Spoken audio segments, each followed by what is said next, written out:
Welcome back to the Train to Perform podcast. Today, we're going to go over an article that I find very beneficial to anybody really listening to this. It's the ROI of strength and conditioning, performance, injury, and health. This is an article that I was reading about in the Strength and Conditioning Journal by Bishop Chavda and Turner. So quick question. What's the single most proven tool in your entire toolbox? Not creatine, not any of these recovery gadgets, not cardio, but strength training. Let this sit for you. This article gathered 25 randomized trials and found that strength conditioning cut injury risk by 68%. Most of the time, we look at what we do as strength and conditioning coaches as it's going to help the kids perform better, which it will, because if it cuts injury down 68%, then they're going to perform better. They're going to do better in the sport over time. But the strongest evidence and the real value is the injuries that never happen and the health that comes from doing strength and conditioning. So being healthy, being available, being able to play, because that ends up showing up on the scoreboard because that person is available and can play during their sport. Why is that? Why does this really matter? Well, because I can speak to coaches, I can speak to parents, I can speak to athletes. You care about one thing, is that most coaches and athletes, and I talk about this all the time, is that they want their kids to be available. So if we can find something and do something that will keep the kid on the field, which this is proven, because again, this is 25 randomized controlled trials, that 68% injury risk is reduced, then this shouldn't be something that most kids should be doing all the time, all athletes should be doing. So let me dive a little bit more deeper into the article, and it's going to break down some of the articles within the article. So systematic review of a meta-analysis, 25 randomized controlled trials, over 25,000 participants. The study was skewed more to soccer and basketball athletes, but again, not a big deal, because again, this can be utilized over all sports. They compared stretching, proprioceptive and balance training and strength training head to head as an injury prevention tool. Stretching alone only had a 4% reduction. Proprioceptive training had a 45% reduction, and strength training cut it by 68%. This is the number to lead with. This is the number that is the highest number, and that should prove to most individuals, especially parents, that strength training will help your kid perform better, but also reduce their injury, also will help them be more available. Again, not all injury is preventable. You have to understand that. There are certain circumstances that every individual that has some sort of influence in so many athletes' lives, we don't have control of everything.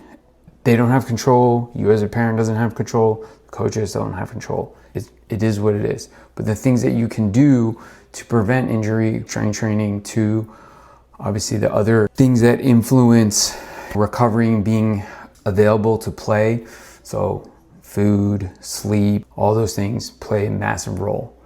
The next study, this is in 2018, over 7,500 participants, individuals, studies in this analysis ranged anywhere between 57 to 75% injury reduction. The dose response relationship here is every 10% increase in strength training volume, there was a 4% reduction in injury risk. Program across these studies weren't standardized, so you can say more strength training helps, not here's the exact program. The third study that they found data from, this was actually pretty interesting because it was over 45,000 cancer patients, measured hand grip strength, cardiorespiratory strength, compared high high volume versus low volume groups. The high strength training group had a 31 to 40% all-cause mortality, lower all-cause mortality. Higher respiratory fitness, 36 to 44% and lower mortality.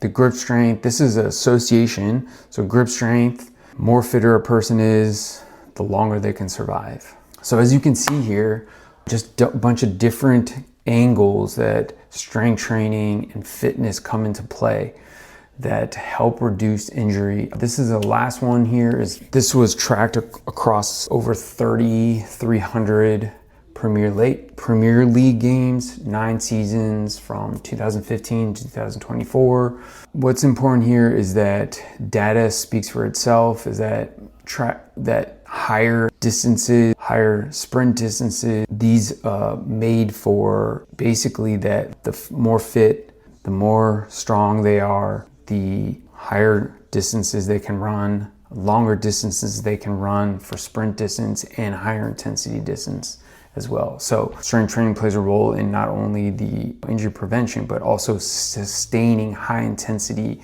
runs as well. So I want to just, now that I've given you some of the background information on this data, on how important strength training and the reduction of injury, even with the fitness, plays a role as well.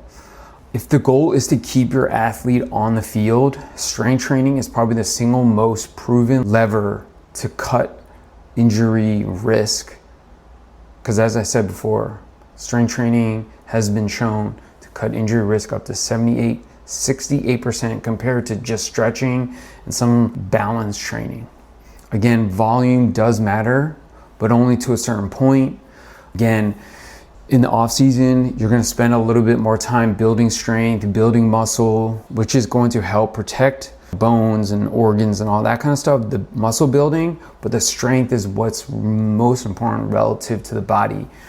And then once you get into the season, in order to maintain that strength and that power and that muscle, you need to at least train once a week to maintain that at least, and potentially increase strength, which again, to a certain extent, you don't want to go crazy and increase the volume too much so that the athlete becomes too fatigued. This can be something where you come in for 30, 45 minutes, knock out a session, and then go home. So more strength training volume tracked with a bigger drop in injury risk. Again, doing something is more than nothing. Again, it could be very simple, as I just mentioned, to a very simple program where it knocks out 4 or 5 movements and then they're on their way. And again, of course, over time, this is going to be very beneficial for the athlete, beneficial for the coaches, beneficial for the parents, because they're going to be able to watch their kid perform at a high level. So as I mentioned, strength training is super important.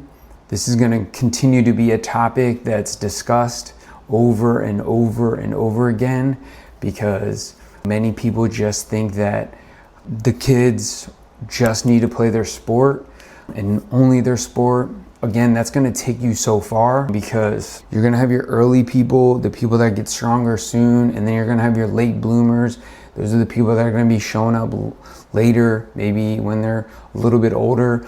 But if you can both utilize the time when it's necessary and when it's appropriate to build strength, power, and speed, and again, doing this as a year-round thing where you're incorporating this into your training regimen, you'll be surprised at what level you can get to if you incorporate this into your programming. Hope this makes sense. Take care. Have a good rest of your day.